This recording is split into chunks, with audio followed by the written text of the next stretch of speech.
Next ಸಿನಿಮಾಗಳು sir. ಹೌದು, ನಮಗೆ ಈಗ ವೇದಿಕೆಯಲ್ಲಿ ನೀವು ಬಂದುಬಿಟ್ರೆ, ಪ್ರೋಗ್ರಾಮ್ಗಳಲ್ಲಿ ನೀವು ಬಂದುಬಿಟ್ರೆ ಆವರಿಸ್ಬಿಡ್ತೀರಾ. ಸಿನಿಮಾ ಹೇಗೆ ಬಂದಿದೆಯಾ ಸಿಕ್ಕಾಪಟ್ಟೆ? Next one by one plan ಇದೆಯಾ? ಅಂದರೆ ಸಿನಿಮಾ ಮಾಡಬೇಕು ಅಂತ ತುಂಬ ಆಸೆ ಐತೆ ಮೇಡಮ್. ಯಾರು ನಿರ್ದೇಶಕರು ನಮಗೆ ಅವಕಾಶ ಕೊಟ್ಟರೆ ಸಿನಿಮಾ ಮಾಡೋದ್ರ ಕಡೆಗೆ ಜಾಸ್ತಿ ಗಮನ ಕೊಟ್ಟು ಅದ್ರ ಕಡೆ ಜಾಸ್ತಿ ತೊಡಗಿಸ್ಕೋಬೇಕು ಅಂತಿದ್ದೀನಿ. ನಮಗೆ ಅದು ಬಿಟ್ಟರೆ ಬೇರೆ ಏನೂ ಗೊತ್ತಿಲ್ಲ. ಯಾಕೆಂದರೆ ಇಷ್ಟು ವರ್ಷ ಬಂದಾದಮೇಲೆ ಬೇರೆಯಿಂದನೂ ನಾವು ದುಡಿಯೋಕ್ಕೆ ಹೋಗಿಲ್ಲ.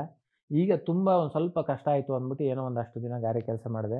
ಆಮೇಲೆ ಎಷ್ಟೋ ಜನ ನೋಡಿದ್ರು ಬೇಡ ಅಂತ ಅಂದರು. ಯಾವಾಗ? ಈ ಮಧ್ಯದಲ್ಲಿ ಬಿಗ್ ಬಾಸ್ಗೆ ಹೋಗೋಕ್ಕಿಂತ ಮುಂಚೆ ಗಾರೆ ಕೆಲಸ ಮಾಡಿದ್ರ? ಅದೇ ಕೆಲವರು ಸುಮ್ಮನೆ ತಮಾಷೆ ಗಿಮಾಸಿ ಅಂತ ಅಂದರು. ಆಯಿತು, ಅವರವರ ವಿವೇಚನೆಗೆ ಆಲೋಚನೆಗೆ ಬಿಟ್ಟಿದ್ದು. ಅದ್ರ ಬಗ್ಗೆ ನಾನು ಕ್ಲಾರಿಟಿ ಕೊಡೋದು ಬೇಡ ಅಂದ್ಬಿಟ್ಟು ನಾನು ಸುಮ್ಮನೆ ಆಗ್ಬಿಟ್ಟೆ. ಅಲ್ಲಿಂದ ಬಂದ ತಕ್ಷಣವೇ ಫಸ್ಟು ನನಗೆ ಸಿಗುತ್ತೆ ಬಿಗ್ ಬಾಸು. ಬಿಗ್ ಬಾಸ್ಗೆ ತುಂಬ ಅಂದರೆ ನನ್ನ ವೈಯಕ್ತಿಕ ಆಸೆಗಿಂತ ನಮ್ಮ ಊರಿಗೋಸ್ಕರ ಏನಾದ್ರು ಮಾಡಬೇಕು ಅನ್ನೋ ಒಂದು ದೊಡ್ಡ ಆಸೆ ಇಟ್ಕೊಂಡು ಹೋಗಿದೆ. ಬಟ್ ಅದೇನೂ ಆಗಲಿಲ್ಲ. ನೋಡೋಣ ಮುಂದಿನ ದಿನದಲ್ಲಿ ಏನಾಗ್ತದೆ ಅಂತ.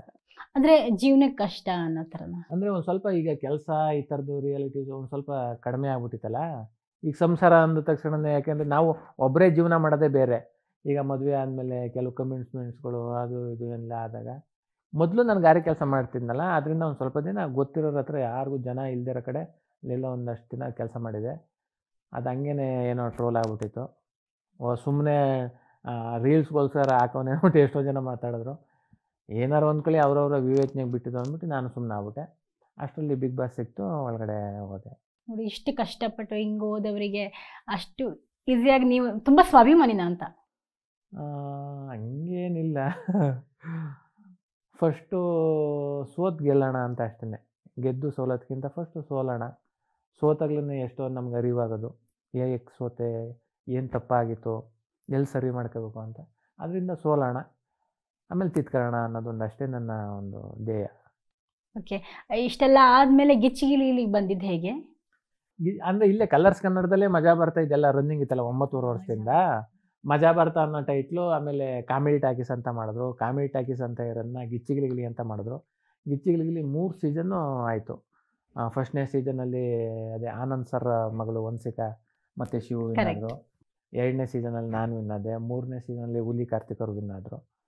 ಹೆಂಗೆ ಹೋಗ್ತಾ ಇದೆ. ಸರಿ, ಇವಾಗ ಬಿಗ್ ಬಾಸ್ ಮನೆಯಲ್ಲಿ ಪಡ್ಕೊಂಡಿದ್ದೇನು, ಕಳ್ಕೊಂಡಿದ್ದೇನು? ಬಿಗ್ ಬಾಸ್ ಮನೆಯಲ್ಲಿ ಏನು ಪಡ್ಕೊಂಡೆ, ಏನು ಅಂದರೆ ಪಡೆಯೋದ್ಕಿಂತ ಎಲ್ಲ ಕಳ್ಕೊಂಡೆ ಅಂತ ಅನ್ನಿಸ್ತದೆ ಅಷ್ಟೇ. ಯಾಕೆ, ಗೊತ್ತಿಲ್ಲ ಏನು ಅಂತ. ಒಟ್ಟು ನಾನು ಕಳ್ಕೊಂಡೆ. ಬಂದಲ್ಲ, ನಾನೇ ಬಂದಲ್ಲ, ಅದು ಒಂಥರ ಕಳ್ಕೊಂಡಂಗೆ.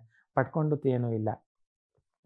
ಯಾಕಂದರೆ ತುಂಬ ಜರ್ನಿ ಇನ್ನೂ ತುಂಬ ಉದ್ದ ಇತ್ತು. ಇನ್ನು ಜನವರಿ ಒಂದು 15ರ ತನಕ ಹೋಗೋವಂಥ ಶೋ ಇತ್ತು ಖಂಡಿತವಾಗ್ಲೂ. ಅಂದರೆ ಬೇಗ ಬಂದೆ ಅನ್ನೋದಕ್ಕಿಂತಲೂ ಅವ್ರೇನು ಕಳಿಸ್ಲಿಲ್ಲ, ನಾನೇ ಬಂದೆ ಅಂತ ಅನಿಸ್ತಿದೆ. ಓಕೆ, ನೆಕ್ಸ್ಟ್ ಏನು ಗುರಿ? Cinema madam, cinema. ಚಿಕ್ಕ ವಯಸ್ಸು ಸಿನಿಮಾ ಬಿಟ್ಟರೆ ಬೇರೆ ಗೊತ್ತಿಲ್ಲ. ಸಿನಿಮಾ ಮಾಡೋಣ, ಒಂದು ಅವಕಾಶ ಸಿಗಲಿ ಅಂತ ನಾನು ತುಂಬ ಕಾಯ್ತಾ ಇದ್ದೀನಿ. ಸಿಕ್ಕಿದ್ರೆ ಮಾಡೋಣ ಅಂತ. ನೋಡೋಣ, ಅವಕಾಶಕ್ಕೋಸ್ಕರ ಕಾಯ್ತಾ ಇರ್ತೀನಿ. ಯಾವಾಗ ಸಿಗುತ್ತೋ. ತುಂಬ ಆ ಥರನೂ ಮಾಡಬಾರ್ದು ಈ ಫೀಲ್ಡಲ್ಲಂತೂ. ತುಂಬ ತಾಳ್ಮೆ ಇರಬೇಕು, ಕಾಯೋಣ. ನನ್ನ ನೋಡಿರೋ ಒಂಥರ ನನ್ನ ಪಾತ್ರ, ಚಂದ್ರಪ್ರಭನ ಪಾತ್ರ ಈ ಸಿನಿಮಾಕ್ಕೆ ಏನು ಅವಶ್ಯಕತೆ ಅಂದಾಗ ಯಾರಾದರೂ ಅವಕಾಶ ಕೊಡ್ತಾರೆ, ಕೊಟ್ಟಾಗ ಮಾಡೋಣ.